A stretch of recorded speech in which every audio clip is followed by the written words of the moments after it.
Day 201 of the Trump administration, and it started out normally enough. The president tweeted out criticism of the New York Times, the Washington Post, Amazon, fake polls, fake news media, and the Clintons. By afternoon, though, he had used superheated, cataclysmic language as a counter threat to North Korea. And then by dinner time, North Korea was threatening to attack Guam. NBC News confirms the U.S. now believes North Korea has the capacity to put a nuclear weapon on a missile. And while there is not consensus on this, the Defense Intelligence Agency, for one, believes they have achieved the miniaturization of a nuclear weapon. It's important to note here, NBC News says the latest advance does not mean North Korea has a nuclear-tipped intercontinental ballistic missile, according to a U.S. official briefed on the intelligence assessment. The Washington Post was the first to report this story, and of course, following the North's recent missile tests, the fear is they could soon produce a working ICBM with guidance enough to be capable of hitting U.S. population centers. Then this afternoon, the president hosted a session at on the opioid challenge at his Bedminster, New Jersey golf resort. He appeared ready for a question from the press on North Korea, and he answered it.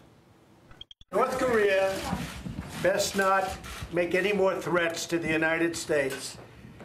They will be met with fire and fury like the world has never seen. He has been very threatening beyond a normal statement. And as I said, they will be met with fire, fury, and frankly, power, the likes of which this world has never seen before. Thank you. Hours after that, the North Koreans threatened a missile attack on Guam. For those not familiar with Guam, it's a U.S. territory, population 168,000 U.S. citizens. There are roughly 12,000 U.S. military and their dependents, family members. Roughly a third of the island is a U.S. military base. This genuine overseas threat comes at a low point in terms of public trust in this president. And just today, there were new poll numbers from CBS News on this very issue. Just 35% of Americans say they're confident in Trump's ability to handle the situation with North Korea's nuclear program. 61%, 6 in 10, say they are uneasy about it. North Korea was a problem when Trump walked into the White House. When he was still a candidate last year, he did not seem to want to get involved, saying North Korea was Japan's problem and they should take care of it. The case could be made that let them protect themselves against North Korea. They'd probably wipe them out pretty quick. And if they fight, you know what? That'll be a terrible thing. Terrible. Good luck, folks. Enjoy yourself. So North Korea has nukes. Japan has a problem with that. I mean, they have a big problem with that. Maybe they would, in fact, be better off if they defend themselves from North Korea. Maybe we would be better off, including with nukes. Yes, including with nukes. Now, here is what he has said about North Korea since becoming president. First thing I brought up was North Korea. Now, he then explains thousands of years of history with Korea. Not that easy. In other words, not as simple as people would think. As far as North Korea is concerned, we are in very good shape. Whether we want to talk about it or not, North Korea is a big world problem. It's a problem we have to finally solve. It should have been handled by President Obama. It should have been handled by other presidents in the past. All options are on the table. That I can say. I wish we would have a little more help with respect to North Korea from China, but that doesn't seem to be working out. The era of strategic patience with the North Korean regime has failed. As far as North Korea is concerned, I don't know. We'll see what happens. I don't like to talk about what I have planned. We'll handle North Korea. We're going to be able to handle it. It will be handled. We handle everything. Then there's this. Perhaps the most sobering quote of the evening came during an interview with a nuclear expert, the head of a global security foundation. He was interviewed on the Rachel Maddow program earlier tonight. The seriousness of this situation cannot be overestimated, not because North Korea can hit us in a bolt-out-of-the-blue attack that could take out Los Angeles or Seattle. No. What you're worried about is that you have two insecure, inexperienced, impulsive leaders in control of a vast amount of destructive force squaring off in the most heavily militarized area on earth. They are blowing through this president's red lines like tissue paper. What is Trump going to do now? That got our attention for good reason. And with that, let's bring in tonight's starting panel. NBC News Chief Foreign Affairs Correspondent Andrea Mitchell, retired four-star U.S. Army General Barry McCaffrey, an MSNBC military analyst with experience in government and military matters throughout the world, and Malcolm Nance, a 35-year intelligence veteran, including with Naval Intelligence, Special Operations, and Homeland Security. Also happens to be an MSNBC analyst. So, Andrea, you have covered this on and off for some time. What about the president's words, if anything, struck you as coordinated, vetted, planned? And then the second part of the question is, how do you de-escalate from where he put this thing this afternoon? Well, that is the harder question, isn't it? He seemed to be reading from notes. That was the only indication that this was planned. But planned by whom? Not by General Mattis.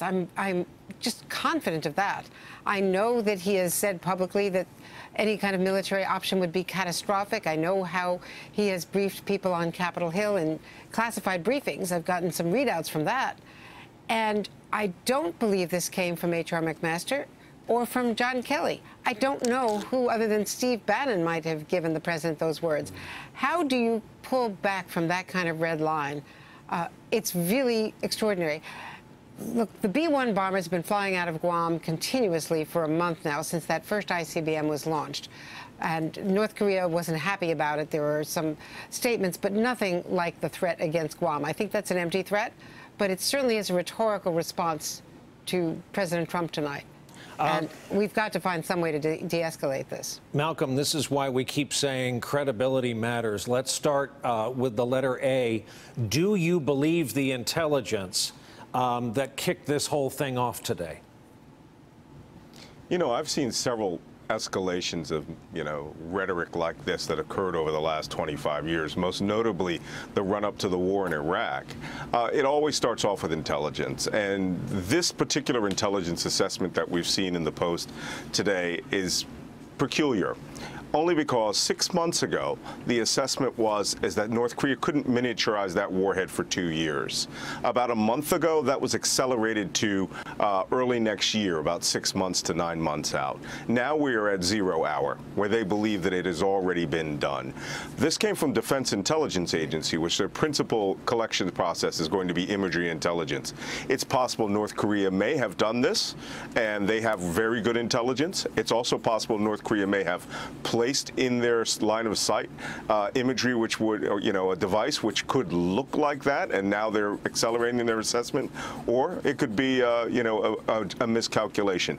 Either way, if this is true, there has already been an intelligence failure on this point. General McCaffrey, when you're on, we often talk about the generals surrounding this president, names like Mattis, Kelly, and McMaster. Do you think, given your experience, they glanced at or had any knowledge of the language the president was going to use this afternoon in Bedminster? Not a chance. I don't know who, but the president might have jotted those notes himself. It might have been somebody around him, but that was never signed off on after a top secret coordinated telephone call among government agencies. Look, Jim Mattis, fortunately, is a thoughtful, stable guy with tremendous experience. I'm sure right now he's reaching out to his military contacts throughout the world. Kelly's the same kind of person, but they're dealing with a president with an incoherent worldview. And Lion, I would just assert, never in my experience has any president made this kind of a blustering statement, never mind implying the use of nuclear weapons. You don't threaten people in public. You threaten them in private, and then you have to be prepared to follow through with what the threat was. So this is a real blunder on the part of Mr. Trump. Hey there, I'm Chris Hayes from MSNBC. Thanks for watching MSNBC on YouTube. If you want to keep up to date with the videos we're putting out, you can click subscribe just below me, or click over on this list to see lots of other great videos.